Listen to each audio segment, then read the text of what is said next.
নইলে বাংলাদেশে কি বলে এটাকে আয়নাগর হইল কেন? অতীত হয়েছে, ভবিষ্যৎ হইতে পারে। এমন না যে আয়নাগর বিলুপ্ত হয়ে গেছে, ভবিষ্যৎও তো হইতে পারে, না হইতে পারে না। আমরা তো সামান্য দেখি, একটু মতের মিল না হইলেই বেকার, ঠিক না? একটু মালিকের লোকে না বললেই চলন্তমান গাড়ির থেকে নামায় দেয়, নাম তুই, তোর মতো কর্মচারীর অভাব নেই, নাম। কানে ধরে নামায় দেয়, ঠিক না? পায়ে ধরলেও মানতে চায় না, ঠিক না? বিবি বাল বাচ্চার কথা বললেও মানতে চায় না। সত্য না মিথ্যা? হ্যাঁ, মানুষ তো মানে না। উচিত তো ছিল মাটির সাথে মিশিয়ে দেওয়া। 24 ঘন্টা যিনি বাজেট ব্যয় করে আমাদের পিছনে, 24 ঘন্টা কাটটা বুক করেন। খালি মুখ দিয়া বলেন, কোনোদিন ভাবেন না কি বুক করেন? না নারী ভাবে, না পুরুষ ভাবে, না যুবক ভাবে, না বৃদ্ধ ভাবে। একটা দেখাইতেছি, পানির দামে যদি অক্সিজেন কিনা ব্যবহার করতে হইতো তাহলে ডেলি 16,500 টাকা বিল দিতে হতো। 30 টাকা লিটার হিসাবে, 30 টাকা। এই গাজীপুরে কোনো হাসপাতালে 30 টাকা লিটার অক্সিজেন নাই। চ্যালেঞ্জ। বিল দিয়া যাইতে হবে। কোত্থেকে দিবা এটা আমরা বুঝি না। বিল দাও, তারপরে লাশ দিব, এর আগে দিব না। 30 টাকা লিটার যদি অক্সিজেন কিনতে হইতো, ডেলি 16,500 টাকা বিল দিতে হইতো। আমরা 550 লিটার অক্সিজেন ডেলি নেই। এই ওয়েদার থেকে। অথচ দুনিয়া বলে গাজীপুর শহর, ঢাকা শহর বসবাসের যোগ্য না। দূষণ যুক্ত শহর, মুক্ত শহর না। গাজীপুরে চতুর্দিকে ফ্যাক্টরি, হাজারো ধরনের কেমিক্যাল ব্যবহার হয়। একটা কেমিক্যালও মানুষের স্বাস্থ্যের জন্য না, স্বাস্থ্যকর না। সব কেমিক্যাল স্বাস্থ্যের বিরুদ্ধে। কিন্তু আমরা তো স্বাস্থ্যবানী। আজ পর্যন্ত আল্লাহ অক্সিজেনের ভিতরে লাগতে দেয় নাই। হয়তো কারো গায়ে লাগতে দিছে, কিন্তু অক্সিজেনে লাগতে দেয় নাই।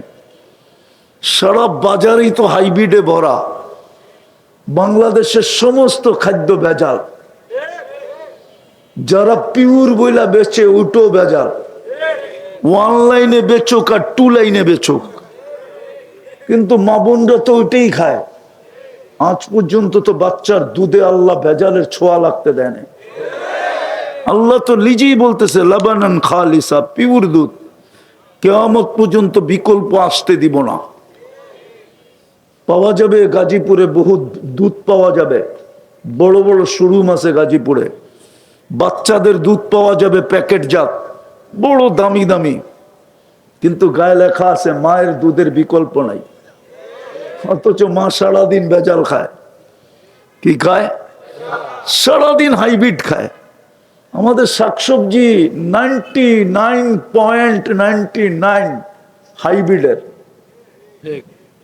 না। হাইব্রিড না, গ্রামের বললেই হবে।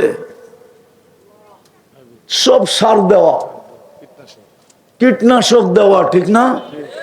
মার দুধে তো আল্লাহ ছোঁয়া লাগতে দেয় না। এটা কি বাজেট না? সারাদিন বাজেট ব্যয় করে। এই জন্য যেন আমি প্রস্তুতি নিয়ে যেতে পারি। কালকে যেন লজ্জিত হইতে হয় না। আজকের লজ্জা কয়জনের সামনে? আজকে লজ্জিত হইলে কয়জনের সামনে লজ্জিত হবে? নাইলে 850 কোটি মানুষের সামনে লজ্জিত হবে। বর্তমানে দুনিয়ায় 850 কোটি মানুষ। কিয়ামতের দিন তো আদম আলাইহিস ইসলাম থেকে নিয়ে কিয়ামতের সকাল পর্যন্ত মানুষগুলা থাকবে।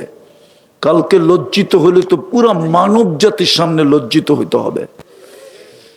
কোনো ডাকানো ছুপানো তো হিসাব হবে না। লাউড স্পিকার কুদরতি হবে। এই লাউড স্পিকার চলবে না ওইখানে। ওইখানে আল্লাহর প্রযুক্তির লাউড স্পিকার হবে।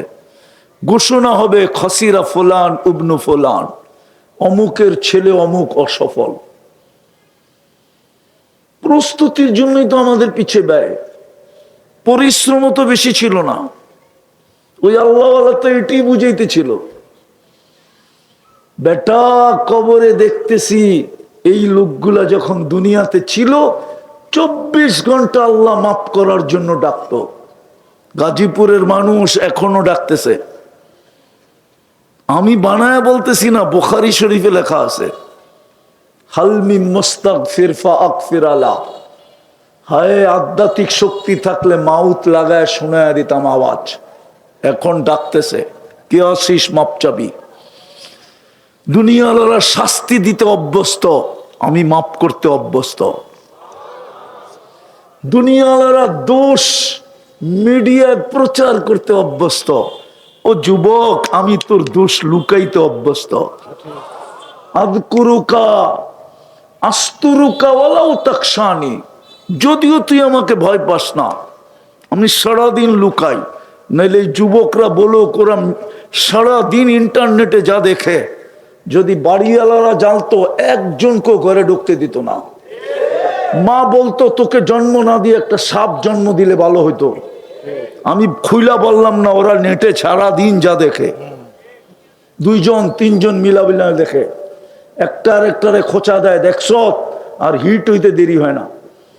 যদিও ওর যৌবন মাটির ভিতরে মিশা যেতেছে এই ইন্টারনেট দেখার কারণে।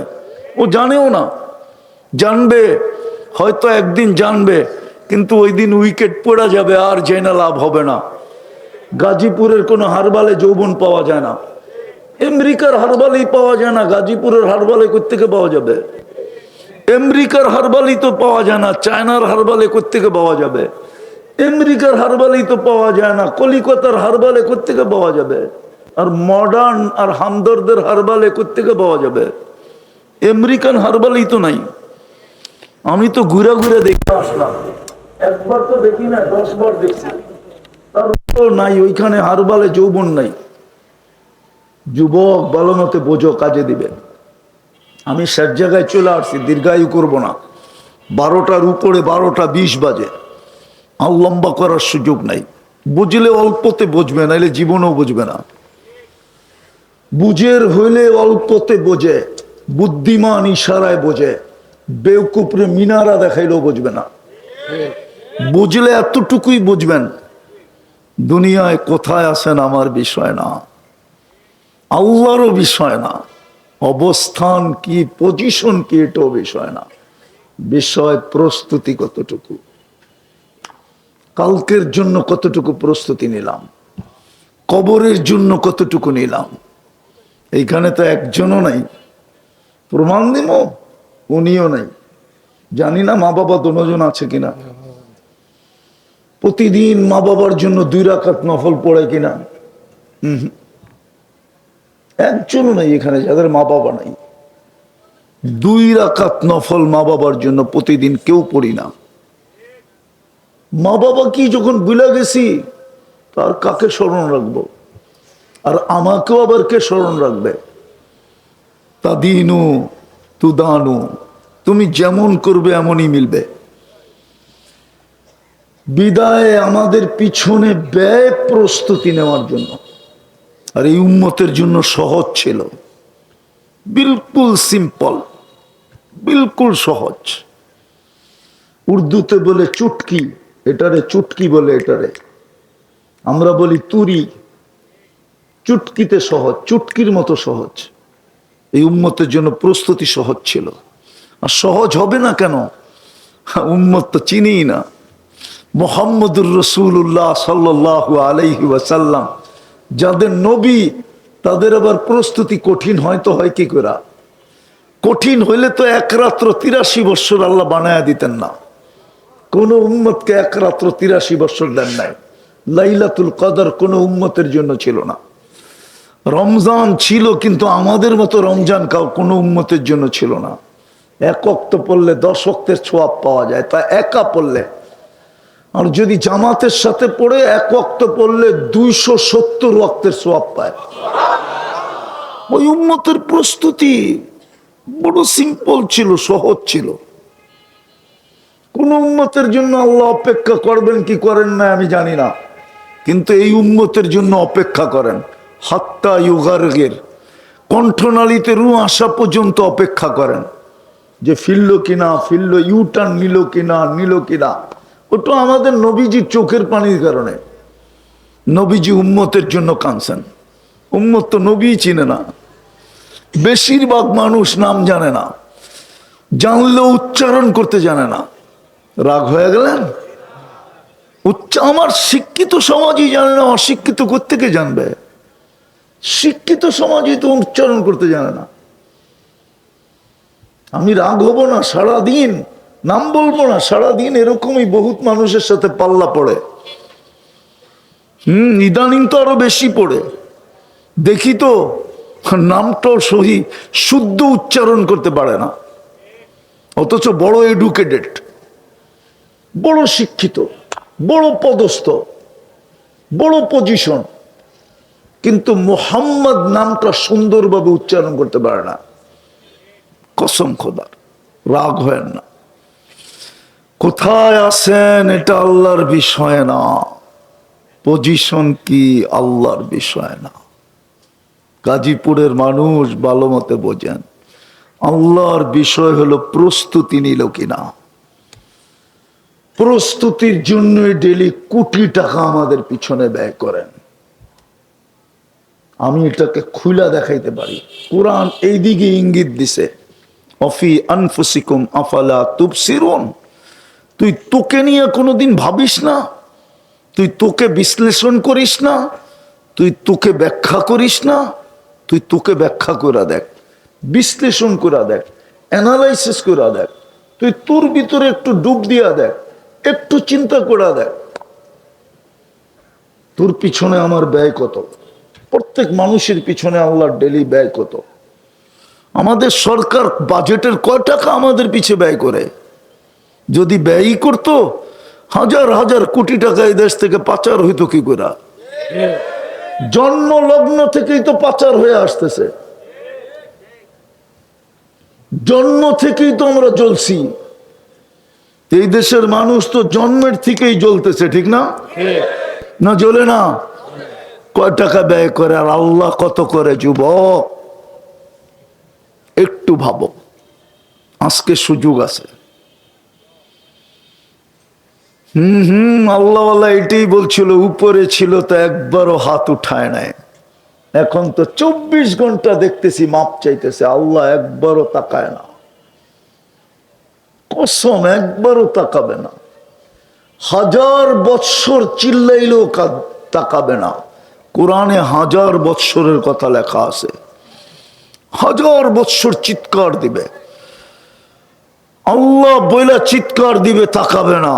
আজকে আল্লাহ বললে 40 নেকি মিলে, হয় নাকি? 40 নেকি অন্য 40 নেকির মতো না।